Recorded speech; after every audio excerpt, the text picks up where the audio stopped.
Welcome to this week's End of Days Update, coming to you from Tulsa, Oklahoma. I trust you had a great time this weekend with your family. Easter, wow, the most important holiday ever. We celebrate Jesus being raised from the dead. Death could not hold him down. So we'll forever be celebrating that holiday. So I trust you had a great time with your family. Man, what a celebration. Jesus alive and well forevermore. And what a cool thing we get to do on the End of Days Update, talk about the return of the King. So if you're anywhere near Pittsburgh this weekend, we'll be at Berean Fellowship Saturday morning, Saturday afternoon, getting into Gifts of the Spirit, and then Sunday morning, 2 services will be on End Times. So come join us if you can. We'll have a great time.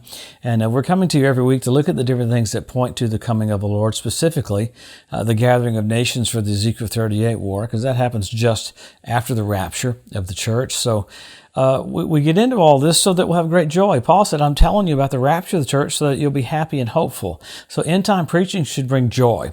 If you hear end-time preaching that scares you, it's not Bible, because there's nothing to fear as far as the Christian goes. Now, for the world, it's extremely scary.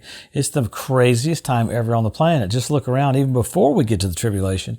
I mean, the Bible says in Matthew 24, we'd have birth pains, and man, that's contractions, and you're seeing that, things that can't be ignored all over the earth, absolutely mirroring what Jesus said about the days of Noah, corruption and violence. So we get into all this so that we accelerate. It's not an escape theology. When you see the finish line, you run faster. I hear guys go, well, if you teach on the coming of the Lord, it's just all about escapism. No, it's about hustling. When you see the finish line, you accelerate. In a race, you go forward. If you're running in a race and you see the finish line, you don't slow down. You go, no, you know exactly what that means to you, and that's to pick up the pace. So we have a lot to do in a short period of time. So let's pick up with what's happened around Israel, man. Several things about Israel, several things about Iran. We'll start with Israel, of course. You had such violence on the Temple Mount. This is the big deal, how you're seeing that tick up completely. Some of the quotes that were from the Jerusalem Post, it said, when you see blood on the Temple Mount on Easter and Passover, it's time for the third temple. Pretty amazing. And I forgot to do this. If we need to get our new book. It's coming out on June, right at the beginning of June. Go to josephmorris.com. It's End Times Made Easy. It's going to be awesome. It's got 70 some odd signs about the coming of the Lord. So I forgot to talk about that. Man, go to josephmorris.com. You can pre-order the book. It'll bless you. It's got some charts and graphs in there too. So it doesn't have a scratch and sniff page, but it'll still be cool. So let's go back to the Temple Mount. The Jerusalem Post said, when you see blood on the Temple Mount at Easter and Passover, you know it's time for the third temple. You had the Palestinians clashing with the Israelis on the Temple Mount. It spilled over into Jordan. Jordan praised the Palestinians for all the uprising of events. And you even had the UN have a special meeting about the violence that was in the Temple Mount. So I've been waiting for this. I know this was Ramadan ending up with Easter and with Passover, but the Temple Mount's going to be a big deal. So what I talked about a few months ago was about how the West Bank's going to be a big deal. You had a big march toward Judea and Samaria this last week as well. So coinciding with that, you had stuff on the Temple Mount. So you had rocket fire from Gaza come right over into southern Israel. The Iron Dome knocked out most of it, but we have no concept of having missiles fired at us like they have right there. So the Israeli Air Force went and hit certain sites where missiles were made and some of their ammunition sites. So it's amazing how Israel's having to do what it's having to do to protect itself. So much is going on with the undercurrent of the Temple Mount and the undercurrent of the Palestinians. You had Abbas, which was the Palestinian leader, get mad because Hamas is coming in and trying to take over some of the negotiations because he hasn't done anything. We always used to like that quote, the Palestinians never miss an opportunity. So you had the Islamic Jihad make a bold view of, look at all the tunnels they have for the next war. So you got Hezbollah on the north, you got Hamas on the south, you have Islamic Jihad, you have Iran pumping equipment and missiles down to the edge of Israel just for that, because they're ready for war. So the Russian TV came out this week, says we're already in World War III because of their ship that got sunk. It looks like Russia's rearming to attack the Ukraine again in several different places. It's hard to even keep up with how many places are being fired at. It's absolutely hideous seeing the civilians and children being killed there, but this is a precursor to what the tribulation is going to to look like? It's not going to look good at all. So with that, you have Iran. We talked about the main leaders in the Revolutionary Guard last week. They said it's time for all the leaders of America to be killed. They came out and said that again. You even had Iran move its centrifuges to Natanz, a whole set of new centrifuges into that underground facility so that they couldn't get hit by Israeli cyber attacks.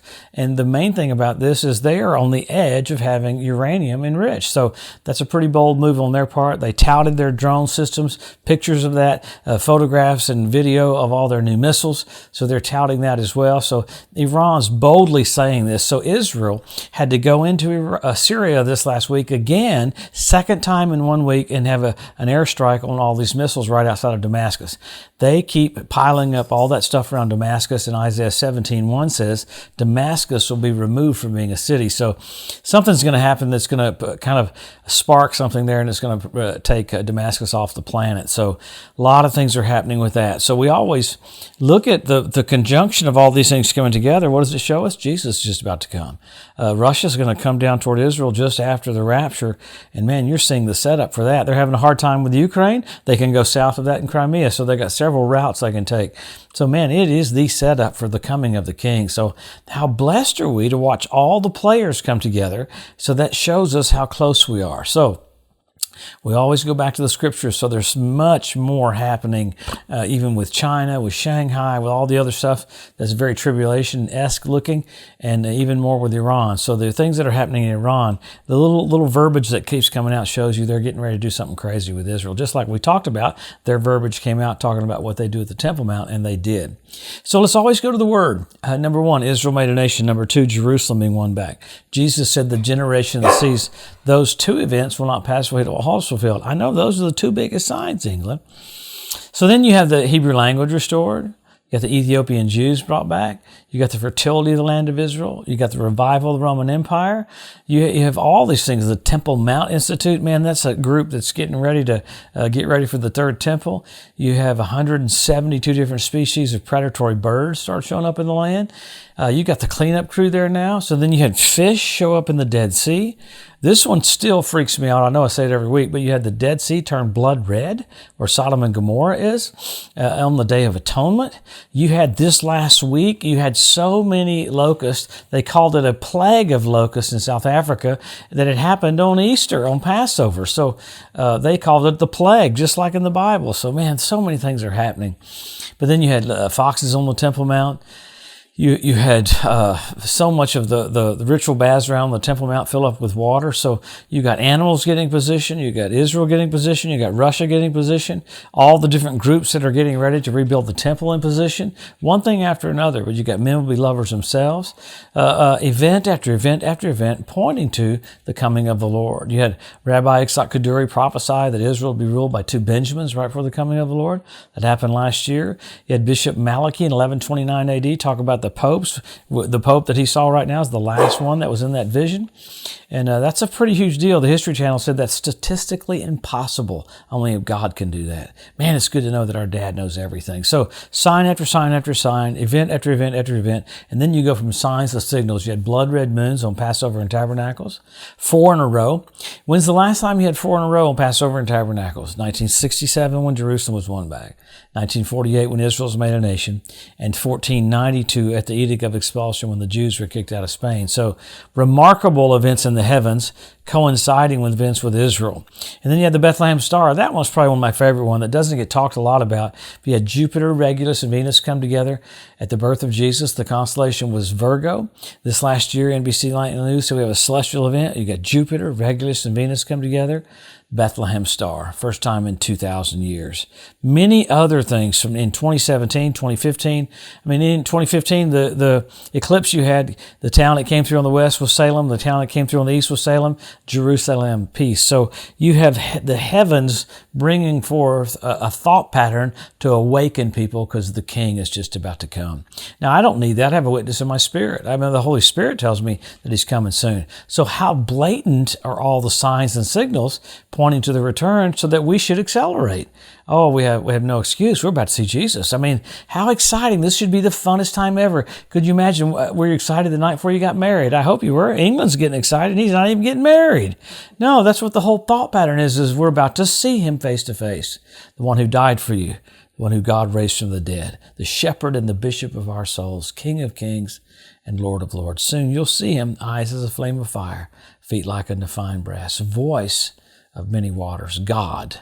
We're about to see him. So let's get ready. Let's do what we're called to do, and we'll see him so soon. Help your local church. Help your local pastor. Get the message out. The King's coming. Have a blessed, wonderful week. We'll come back and see what's happening this next week, pointing to the return of the King. We'll see you next Wednesday.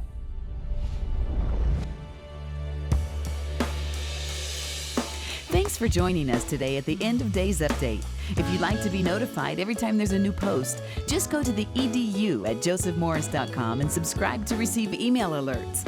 If these posts and updates have been a blessing to you, please consider making a one-time donation to help get the message out, or even becoming a monthly partner with Joseph Morris Ministries.